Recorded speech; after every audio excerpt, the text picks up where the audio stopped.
This recording started.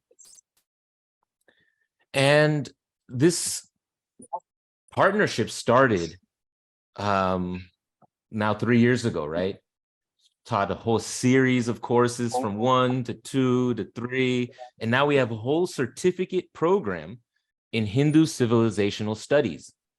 So we're glad to have Dr. D.K.Hari and Dr.D.K.HemaHari with us today to help us understand the Hindu civilization from a Hindu perspective that goes beyond the myths set in motion during the colonial encounter of the last few hundred years. We have a couple folks joining us. We have a kind of a small audience today, but it's a good one. Nehaji, welcome. Thank you for being here. Vijayji from Bangalore, welcome. Welcome. Hiteshji, my Hindi. And Vijayji, thank you. Thank you for being on from wherever you are zooming in from. And so I don't know if we need to get into a lot of introduction. What do you wanted to do and how you wanted to take this kind of webinar with our audience? If you wanted to make a presentation kind of just on the scope of Hindu civilization, was that one of your ideas? And then get into what the certificate program entails, all the different courses. And of course, if you have questions, you could put them in the Q&A box. And so with that short, just let's get us started. Haris, let me hand it off to you. Thank you, Anko, once again for introducing us this evening that's from India for this webinar on Hindu civilization studies. Today's webinar will be discussing about cosmology and calendar from a Hindu perspective. That's what we'll be doing, because that's the upcoming course that we'll be starting on January 14th. That's from India time, January 14th evening, starting the course. So we'll start off about the subject. I'll leave it to Dr. Hema to get the subject. She'll be sharing the screen with all of us as usual on the subject. And we thought before we get into what cosmology and calendar is going to be all about, we just thought we could place in perspective what the study of Hindu civilization itself entails. And like we say, it is first an organized study of the civilization so that we can focus on different aspects and go deep into each of them to understand it and also understand their connection with one another. And we look at it fundamentally from two aspects. One is to explore the civilization, and the idea of Hindu dharma, because this is a dharmic civilization. And so what is the idea of dharma and how this dharma has manifested in all the aspects of the civilization. And because of this dharmic way of life, how have we contributed to the world? So these are two. So what did this dharma-based character in the civilization help the civilization accomplish? And so we see that in the realm of matter and mind, we have accomplished a lot.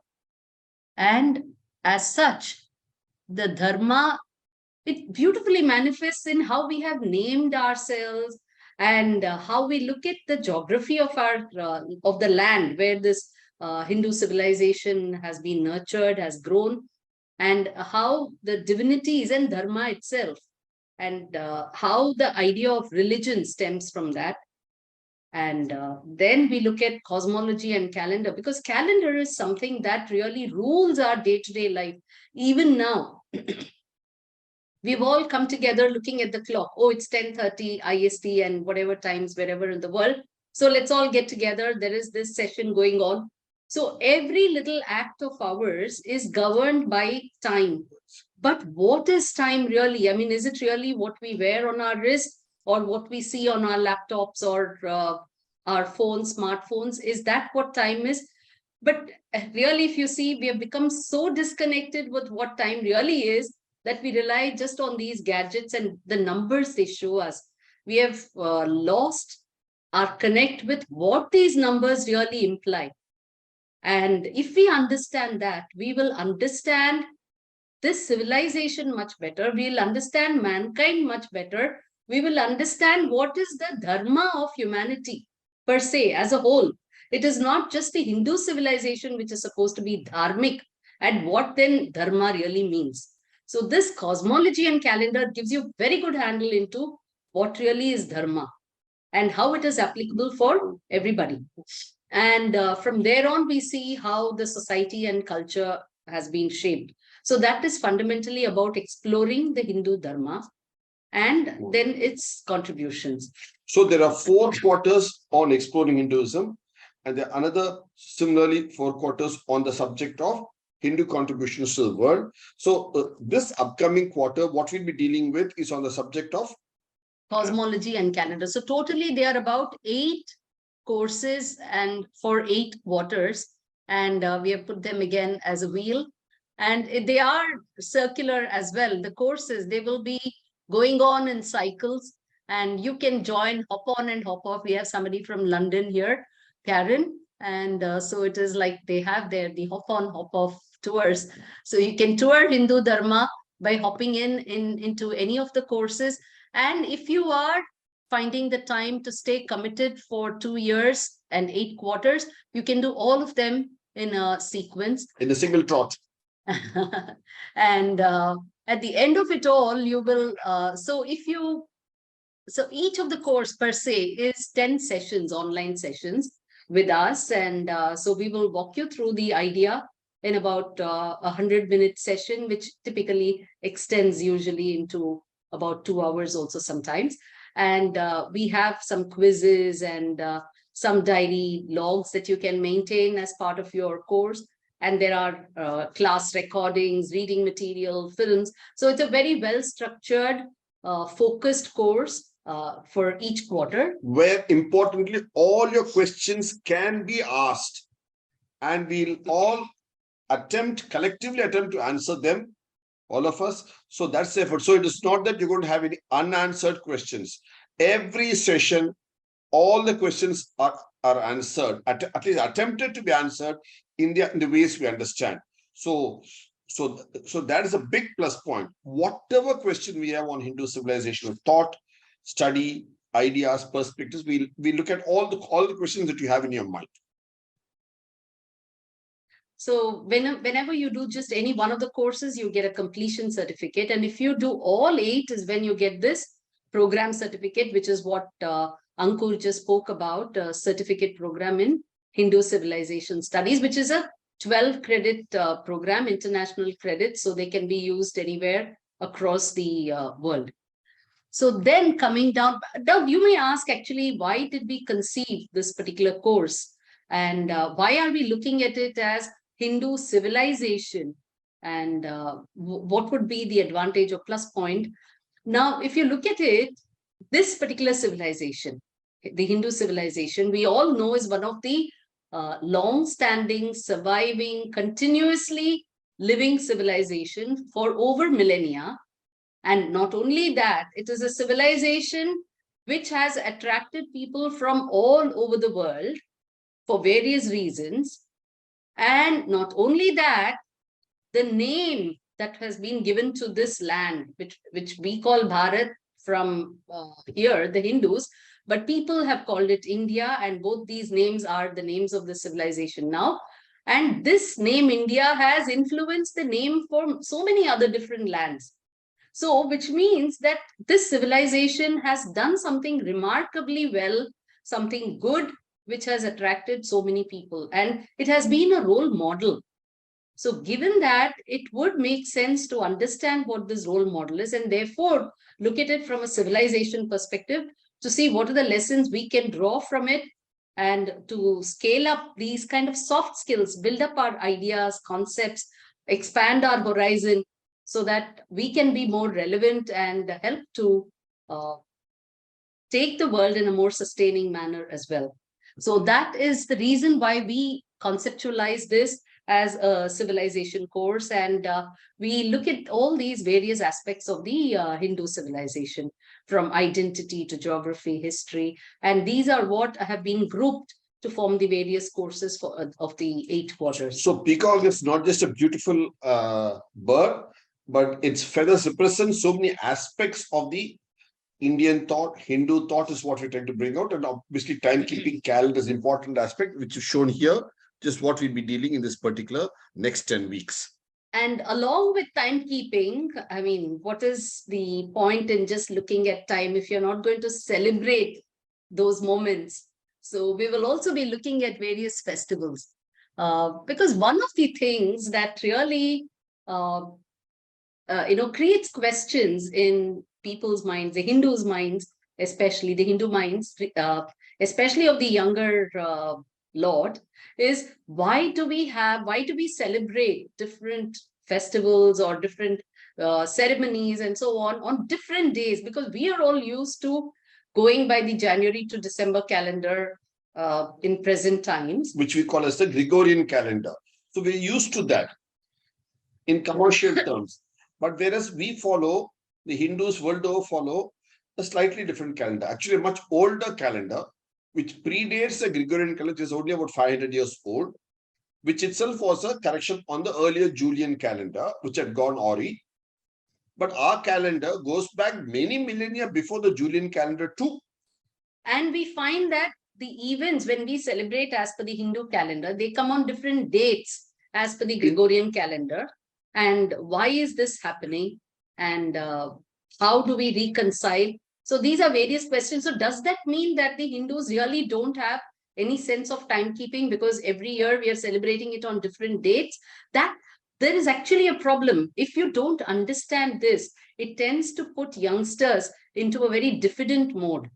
They start becoming defensive about their own system of timekeeping, and that leads to being diffident and shy about celebrating their own festivals. And there is a real beauty in all these festivals because there are various categories of festivals is what we will see, and the beauty in each of them and how they're also cosmologically connected, how they're also nature driven. So nature-based festivals. So that there lies a great beauty. And it will be a shame if, from a sense of diffidence, if we lose out in this appreciation. So that is what we are going to see along with this cosmology, calendar, and celebrations.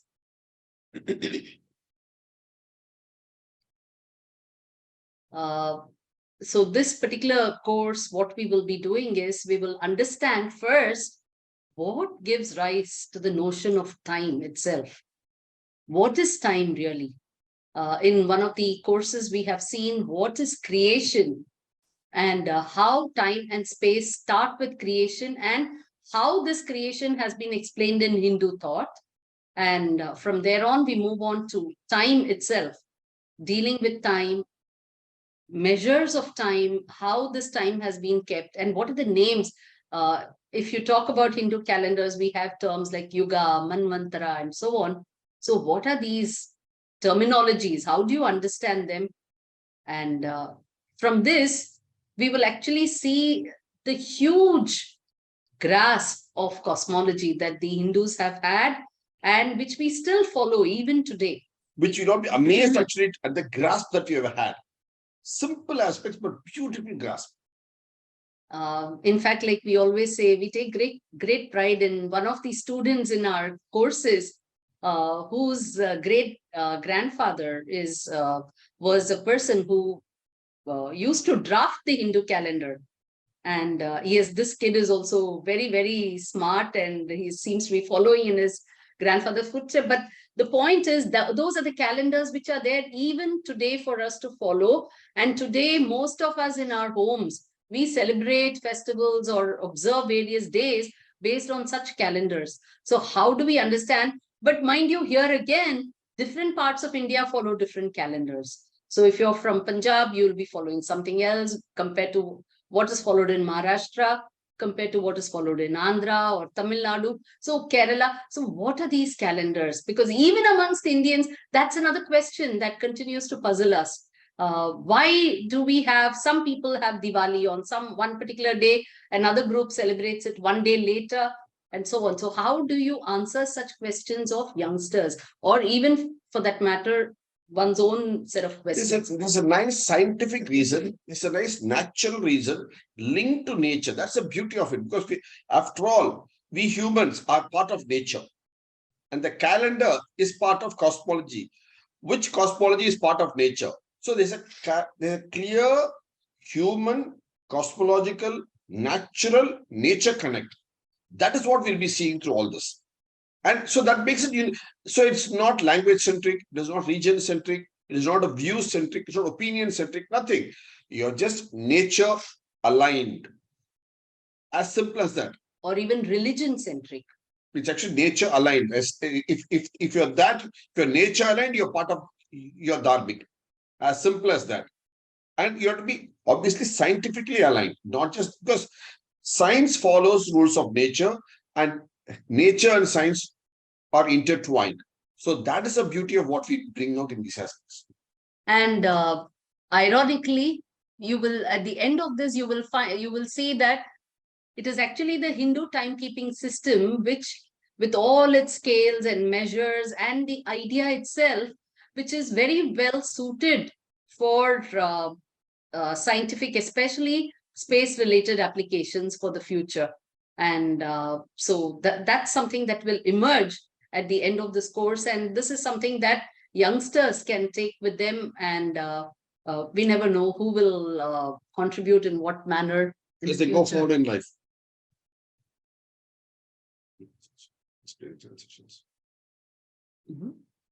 Yeah. So the 10 sessions the way we have structured this particular program, this course, is going to be the 10 sessions. So we will first understand the different celestial motions, which we are all familiar with. We have seen them in geography in school and so on. But how did the Hindus perceive this, and how did they classify, how did they name them? And you will see this beautiful idea about the cyclical nature of motion in the universe being available in Hindu thought way back, right from the Veda.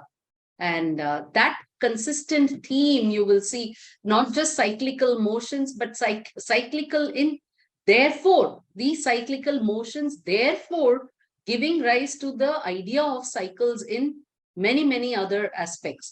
So that is one of the things that we will be seeing. Then from there on, we will try and understand seasons. And you'll be surprised. We're all very familiar with 4 seasons hotels, right? We have seen them in so many places. But the Hindus have never been satisfied with just 4 seasons.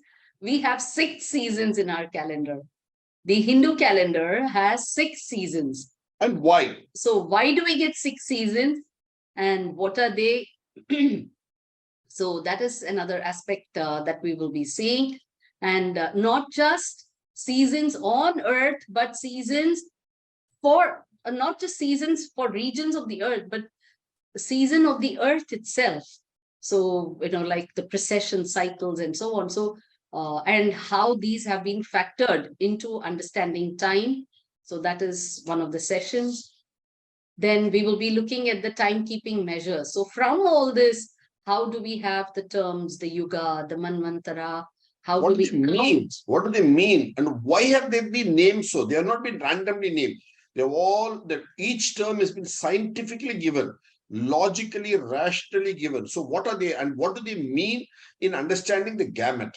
And here is where we'll just show you something very interesting. People normally tend to say that the Hindus do not have any calendar. But if you see, one of the oldest calendar which keeps time at the largest scale is with the Hindus, the practice of the Hindus. To the present, it's not one of it is the oldest calendar and keeps time from the moment time began. That's the beauty of it. We'll just show you for a few minutes. Do you know which calendar that is? Any of you like to guess and put it on the chat box? Which is the calendar? The oldest calendar of the world, which calculates time from when time began. We call it the Sankalpa calendar, in which when we do any puja, what do you say? Brahma, Tritiya Pararde, Shvetavara Kalpe, Vaivasvata Manvantare, Ashtavimsati, Kali Yuge, so Pratama Pade, So we keep on mentioning, and Jambu Dvipe. we'll play this animation once again, but first we would like you to follow the words Jambu Dvipe, Bharata Kande, Bharata Varshe, Meru Dakshina Parshve, and then you go on to the Sahabda, Prabhava, I mean the 60-year cycle, the name of the year, and then the seasons. The Aina. The half cycle, and then the season, the month, the fortnight, and the day. So finally, you start with the start of creation. Big Bang. You start with Big Bang. So this is a timekeeping system actually. And how does it map? I'll play this once again. Listen to this, please, all of you. So here now, focus on the screen, the animation, how you are actually looking in, zooming in into Earth. From solar system. From solar system, you're coming on to Earth. From then to the moon phase. Then you're coming to the geography. You're coming to the continent. You're coming to the land. You're coming to the country. Then you're coming to the which season, which day of the 60-year cycle, which of the north-south motion of the sun. Then you come to the motion of the moon. Then you come down to the day. So look at the beauty of it, how it is so well tagged. That is a calendar that's come from the moment of Big Bang, from when time itself came into being, is from when a calendar was formed. No other place, no other civilization, no other religion, no other group of people, no other country can claim such a calendar. So next time when you go to a temple to do a puja and they ask you for sankalpa, and if you watch the priest, he'll say all these words. So he's calculating the moment that you are in the present from the moment the Big Bang happened. From the cosmic egg. So look at the precision of movement. So that's how, and you know, what is this? I'll just take one more slide. This is your calculating time when the earth exists. And when you go to the Manvantara stage, the earth itself doesn't exist, the sun exists. The one more step you go, when the sun itself is not yet formed, only the galaxy is there. And one more level, when the galaxy is not there, pre-galactic stage. So that is what you're calculating time, upper and upper and upper. So that's the beauty of the Hindu civilization. Look at that, how we're calculating time of a time when even the earth didn't exist. We are calculating time of a time when the sun itself did not come into being. We are calculating time of a time when the galaxy didn't come into being as yet. We are calculating time of a time when the cluster galaxies were being formed. So that, and you're saying this daily in every puja. That's why you start a puja. That's why you do sankalpa in a puja. So, well, you can look at it as a ritual puja, but it's actually timekeeping methodology of the highest cosmological level. So we'll be looking into the intricacies of all this. So each of these terms, what do they stand for? How are we saying that this is referring to this state of the universe or this expanse of space? So we will be getting into each of that, and we will be exploring the universe itself along with this. You cannot do time without do time delinked from cosmology or space. So we will be getting into cosmology and space, and that's why we do it as cosmology and calendar. And the beauty is, from there, in this, you will see a beautiful time-space continuum. Because in this, if you see, the first half is all about space, actually. It's about talking, even though it is in units of time, it is about the space in cosmos. Space in space. And then it actually boils down to the space on Earth where you're standing, which continent, which region, and which actual physical place itself. It'll come down to the kshetra. Which kshetra are you there when you are performing this particular sankalpa? And then suddenly, beautifully, it will go back into time, units of time, when it starts talking about months and seasons and weeks and days and so on. So how this Hindu mind has straddled between units of time and units of space, and seamlessly it keeps flowing back and forth. That is the beauty we will see, we will get to explore and relish. We will see how all of these these different terms, all of these come about.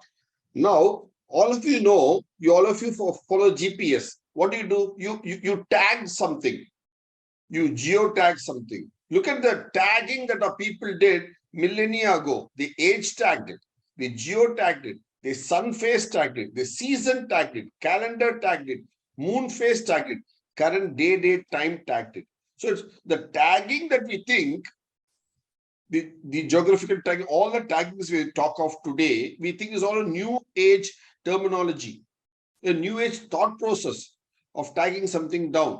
But this was precisely what our calendar system had done. They're tagging every phase of it. The age of the universe itself is tagged, the age of the sun is tagged, the age of the earth is tagged, the phase is tagged. The beauty of it is it also amazing. It's these aspects. So we could have thought that tagging could be part of calendrical system of timekeeping, isn't it? So that is what has been done. So next time when you say somebody tagging you, you can look at how we have tagged. Our thought process itself was tagged time, cosmology, evolution, everything is linked into that.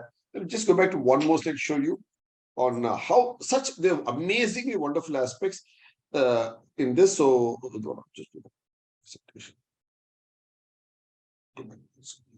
So this is where to speak about the measures of the concept of calendar timekeeping. So all the time tracking and all this is how it's valid for our daily life. Very important how it's valid for daily life. And what do we commemorate with this timekeeping? Actually, even daily life, when you come down to it, there are your daily life comprises of looking after yourself, your own physical and mental self. So your physical, mental well-being. So what are you supposed to do? So that which we actually call as rituals, you will see how they map to timekeeping and calendar and cosmology, and therefore their connection with your personal well-being. And the next aspect after your personal well-being is your profession. So your professional well-being. So for the goodness of the work that you do, how it should flourish, how it should be conducted well. So how does that match? So your daily living comprises your personal, your professional, and then a step further is your accounting. So how does it influence your account keeping? Accounting calendar, your finance calendar, your daily calendar, your academic calendar, your religious calendar. So you have so many calendars. Do you realize in your Which we do even today. Today our academic calendar is different. Our financial accounting calendar is different. Our holidaying calendar is different. Isn't it? So we had similar calendars. And we were conducting our life. So when we say we are a dharmic civilization, it means that we understood our nature, we understood the nature of nature, and we also knew how to bridge them beautifully, and at what time, what frequency, what intervals. So that is what we knew. That handshake we knew beautifully. And given all this, then we need a time to also remember our role models, right? So we need to commemorate them. So therefore, you need to also keep track of dates and time of these great heroes and our role models. And that is why we have our whole calendar, Hindu calendar, full of so many Jayantis. Jayantis are the birth anniversaries. So we celebrate so many Jayantis, and so that is a way of commemorating. Then you will find that there are some very, very special festivals which show a nice reflection of the sky on earth and the practices on earth, our daily life itself. How they both map at a certain point in time, you'll find what you see in the sky.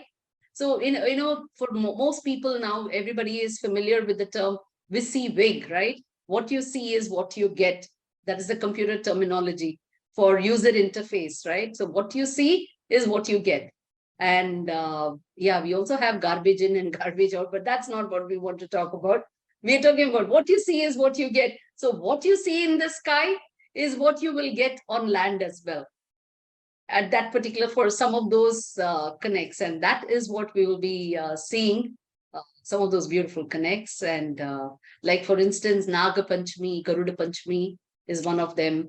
Beautiful ideas, and we're getting our next big festival for the Hindu thought is the Vaikuntha Ekadashi. For Vishnu, we celebrate that. That comes on January 2nd in the new year. It comes so where everybody goes to a Vishnu temple and prays for the well-being of our ancestors who already reached heaven, Swarga, Vaikuntha, and for others who are all of us also for our future, which happens many, many decades later, hopefully. So that's a connect clearly. There's a cosmic connect. There's reason for that too. We look at each one of them so beautifully. So why do we celebrate those Shivaratris, Ekadashis, and so on? And after we see all of this, we will find that there are actually, if you look at it in the Hindu calendar, there are very few festivals which are celebrations. Many of them will actually get covered under our commemorations and various festivals that connect the skies. And the other categories are observances and celebrations. So which are these? And that, to know that answer, you will have to wait till we do all the 10 to know which are those which are really just the celebrations alone.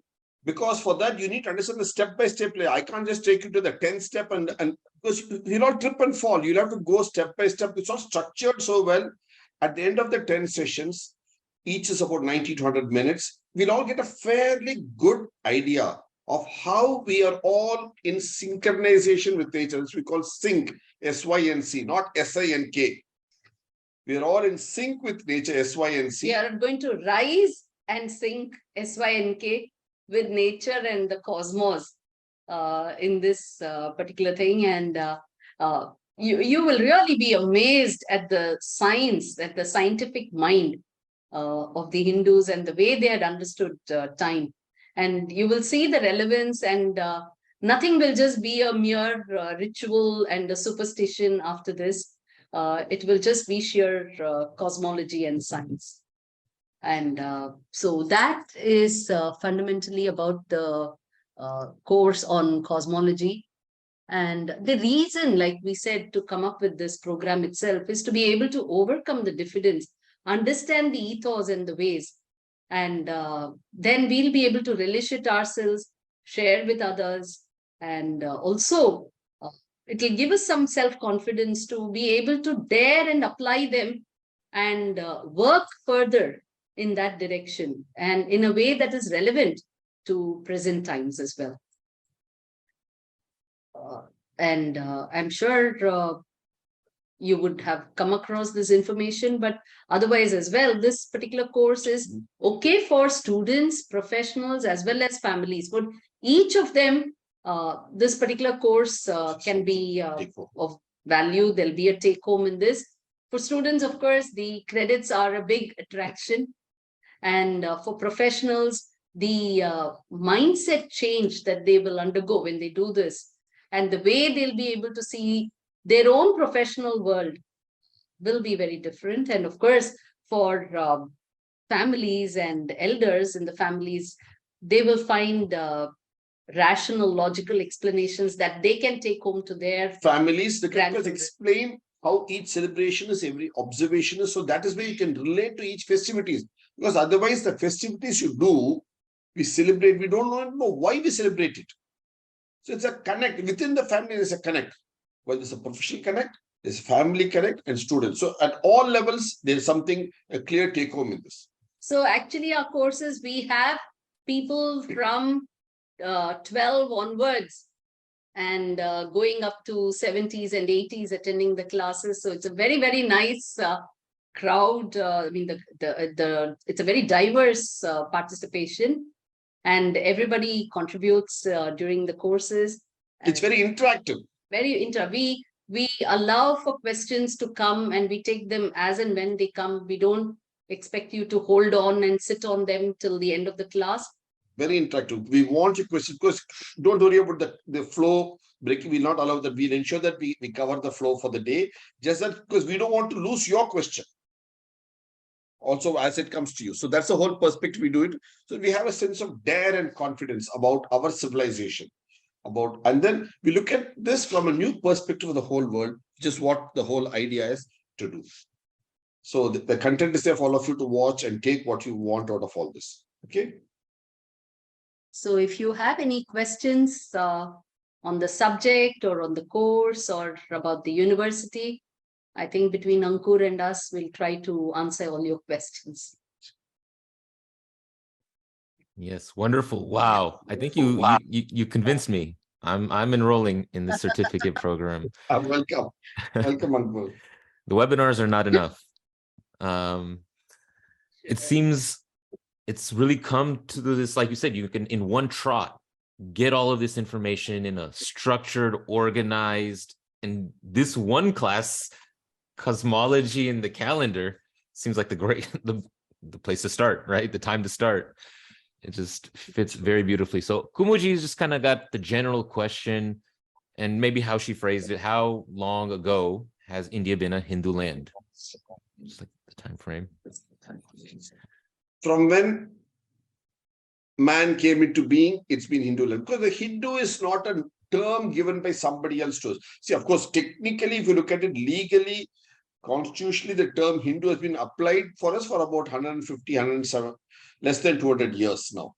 But the idea of being a Hindu, the name Hindu is, of course, it's a very Farsi, Persian name, and then anglicized name on us. Okay, that apart. But the idea is from when animals were living in synchronization with nature, they were Hindu, they were Dharmic in thought. When man evolved from the missing link of the ape to becoming a human, which again comes from the man, the word man, the word human, the word woman, the word women, all that comes from the word Manu. The root word is Manu for all that, in all the languages of the world. So you see that, so that in English language also, as you saw. So that comes from the idea of Man. The Manu comes from the idea of Man, the mind, Mana, Manas. So when we started applying our mind to be in synchronization with nature, we have been Hindu. So that is even before the languages form, the nomenclatures form, and all that. So that is the antiquity of it. And you started appreciating the sciences in it in your own way. A monkey appreciates the sciences and laws of nature in its own way. A donkey appreciates it in its own way. A lion appreciates it in its own way. A tiger appreciates it in its own way. Humans too were all the progeny of the idea of Manu, that is Manas, mind. We all appreciate it. So when you appreciate to live in synchronization with nature, when you appreciate to live in synchronization with science, you appreciate to live in synchronization with the humanism, then you are a Hindu. Beautiful. The God you propitiate is your choice. Right. Great. Okay, I had a hand up, and if there are maybe previous students who may want to say something about a course, would love to have you speak up. Arjun, I'm going to give you, if you have the permission to talk now, you can unmute yourself. Yes, Arjun. Hello, are you able to hear me? My Yes. name is Arjun. Yes, Hello. Arjun. Yes, Arjun. Yes, Yeah, go ahead. My my first question is that I was getting echo, so I have not understood what you have said. Basic thing is that I could not understand what you said because there was an echo sound. Okay, well, we will send you the recording, which I think we were fine. I don't think anybody else had that issue. Maybe you want to check your audio. But thank you for sticking with us. And I'll do a Okay, I'll follow-up and make oblige if sure. you can send a video. All right, thank you. Thank you. All right. Thank you, Lakshmanji? sir. You can see the. Thank you very much. Bye. Yeah, you can listen to the recording later, sir, and then get your perspectives. We'll be glad to answer there now. Right. Lakshmanji. Thank you very much. Thank you. Ram Ram ji, namaskar. Thank you to Dr. Hari ji and Namaskar. Mata ji, both of pranam to you, and thank you very much. You are modern rishis. And of course, Ankur Patel ji is our rishi in America. He is Muni and rishi and amazing. So thank you very much from bottom of my heart, and we are with you. Whatever you do may not be in your courses because I am so much involved, as Ankur ji knows. But Mhm. it's amazing to have your blessing to us, even sitting 7 seas overseas. Thank you very much. Pranam. Namaskar.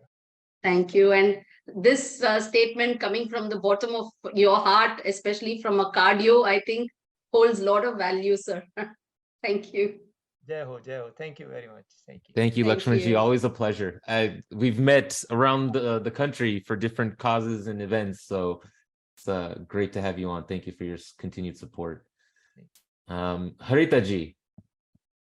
Usha Jain has written, I'm looking forward for the course. Yes, Usha Jain ji. She is with Namaste. us in our I'm presence. Yes. really so overwhelmed to look at the course structure. And then it's like a pleasure, like after doing the course on Dharma and Divinities, a continuity with this and getting a chance to get enrolled into this class will be, I would consider it myself so lucky. So having gone through that earlier course, it has like given me certain clarity and understanding about Hinduism and Sanatana Dharma. So I am eagerly looking forward to the next course. Thank you so much, Hariji and Hemaji. Thank you so much. Thank you. It was a pleasure having you in the Divinities course and really look forward to more interactions. Yes, in the next one. Thank you. Thank you so much. And then we I have think Dr. Pankaj ji. Pankaj Parekh Welcome. was next. Yes. Oh, yes. What can I tell you? Hemaji, Hariji, I think I will have to pass lifetime of learning from both of you, enjoying whatever you are sharing with me. I can't think I can exhaust in this lifetime there, but so happy that you started another major understanding of chronology and a lot of understanding of mind and connecting with the nature. Wish you the best, and I'm sure I can recommend without any hesitation, whoever takes it would be delighted to learn more about our background. Thank you, Dr. Parekh, for your kind words of appreciation. Really appreciate it. Thank you. Yes. Thank you so much. Lovely Good to hear talk your to you voice. always. Yes. Yeah. And again, thank you for your continued support, Pankaj ji. Appreciate you and your strong voice of support. Thank you. Great comments in the chat. Nehaji says, I really appreciate this new format of rolling out the course. I still remember the courses taught and apply the concepts in my daily life. And like you mentioned above, also in my professional life. Thank you so much for your contribution to Dharmic studies. Excited for this course. Sejal ji, I think you're having sound issues. You're the second person. I will check into that, but if any, I think we're doing okay. Yeah, Ushaji, very Somebody much has a interested in the course. question. And now this is a good time. Let me launch the poll. Hopefully people can just let us know if you're interested in enrolling in this course to get you started on the certificate program in Hindu Civilizational Studies. Yeah. So just let us know, yes, no, maybe if you have questions, and then we'll do the specific follow-up. Everyone will get a recording of the webinar. Yeah. All right. I can hand it back to the Haris, and I will maybe next round of people, if you want to raise your hand and speak. Then there's this question. RK says, From many Sushant Bharat. Yeah, no, there's a question here. Yeah, Arki. See, many people live in different scales themselves at different times. See, yes, we have to appreciate our past, the good things in our past, and be cautious of the flaws that we have made in the past. But at the same time, let's be realistic that we need to live in the present. The very idea of the dharmic thought is not to live in the past, not to live too much in the future. It's very important to be in the present. The now is very important. This is emphasized innumerable times in all our literature and thought process, that we have to live in the. So, yes. So people do live, they speak about a pre-colonial era, they live there, or they say, okay, something will happen later in your future life, they live for that. That's all fine. That's all part of understanding and appreciating. to know where we are, but applying our knowledge, utilizing it and living in the present is most important. Whether we be in USA or any other time zone or India, that is an important aspect. And this is what is taught in all our civilization thought, which is what, when you say time, Sankalpa, which you showed you example, what does it do? The universe may have started then, but you're calculating time to the present moment and the present geography where you are. That's a best example of saying to live in the present and not live in the past. You have the measure, you have the calculation of the past, but Sankalpa teaches you to live in the present. Isn't it so beautiful? But it measures the past very well, like no other civilization can do or even attempted to do. That's the beauty of our idea. Therefore, it's not just us, the whole civilizational idea is that to live in the present, because it calculates every day to the present. You live that day, that full life to the fullest possible.